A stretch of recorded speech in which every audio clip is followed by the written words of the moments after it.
Vacancy आई है National Bank for Financing Infrastructure and Development, NaBFID जिसे हम शॉर्ट में कहते हैं। सीनियर एनालिस्ट के लिए वैकेंसीज यहाँ पे आई हुई हैं। अप्लाई करने का लास्ट डेट है 24 दिसंबर 2024 और इंटरव्यू जनवरी 2025 में हो सकता है। ठीक है, ऑनलाइन एप्लीकेशन स्टार्ट हो चुका है 2 दिसंबर 2024 से ही। ये नोटिफिकेशन अगर आप डाउनलोड करना चाहते हैं तो हमारे टेलीग्राम चैनल से डाउनलोड कर सकते हैं। लिंक आपको वीडियो के डिस्क्रिप्शन में मिल जाएगा। ठीक है, टेलीग्राम चैनल भी ज्वाइन कर लीजिएगा क्योंकि वहाँ पे हम सारे पीडीएफ शेयर करते रहते हैं। और अगर आप चैनल पे नए हैं, चैनल को सब्सक्राइब कीजिए। आइए वीडियो को स्टार्ट करते हैं।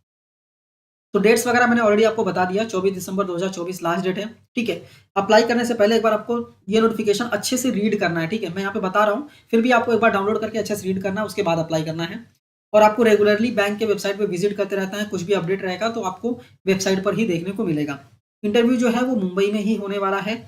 ठीक है, जितने भी कैंडिडेट्स आ रहे हैं, ठीक है, इंटरव्यू के लिए उनका जो एक्चुअल एक्सपेंस है वो रिइम्बर्स किया जाएगा और maximum second AC rail fare ही रिइम्बर्स किया जाएगा। ठीक है, इसके बाद अगर हम बात करें कि अगर आप इंटरव्यू में एलिजिबिलिटी क्राइटेरिया जैसे एज, क्वालिफिकेशन, एक्सपीरियंस, इन सबको सेटिस्फाई नहीं कर पाएंगे तो आप इंटरव्यू भी नहीं दे पाएंगे और आपको रीइंबर्समेंट भी नहीं मिलेगा।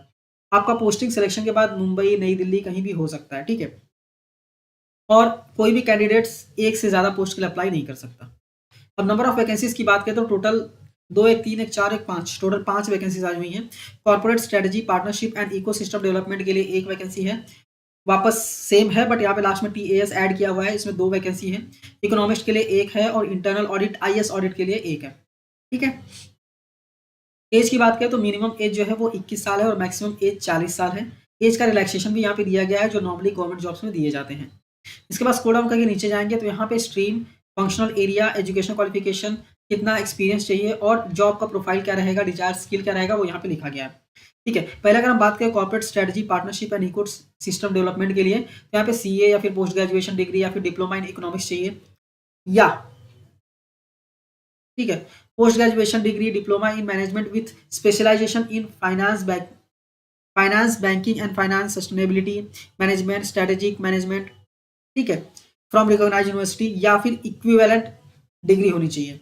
कम से कम 4 साल का एक्सपीरियंस चाहिए फाइनेंशियल सेक्टर में। कंसल्टेंसी फर्म्स में प्रेफर ज़्यादा किया जाएगा, अगर कंसल्टेंसी फर्म्स में रहेगा तो इसको ज़्यादा प्रेफर किया जाएगा।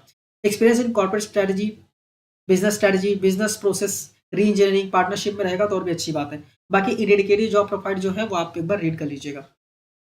इसके बाद है ट्रांजेक्शन एडवाइजरी सर्विसेज के लिए, यहाँ पे अगर आप देखेंगे तो अप्रॉक्सिमेटली सेम ही क्वालिफिकेशन है, CA, post graduation degree, diploma in economics या फिर post graduation degree, diploma in management with specialization in finance banking and finance from recognise university या फिर इक्विवेलेंट डिग्री। 4 साल का एक्सपीरियंस चाहिए बैंकिंग में। ठीक है, बैंकिंग एंड फाइनेंस में, आउट ऑफ विच कम से कम 2 साल का एक्सपीरियंस होना चाहिए प्रोजेक्ट फाइनेंस में या फिर एडवाइजरी सर्विसेज में for public private partnership firms.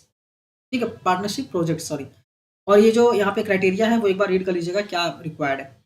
इसके बाद नेक्स्ट है इकोनॉमिक्स के लिए, यहाँ पे CFA, post graduate degree, diploma in economics statistics या फिर मैथमेटिक्स या फिर equivalent from a recognised university.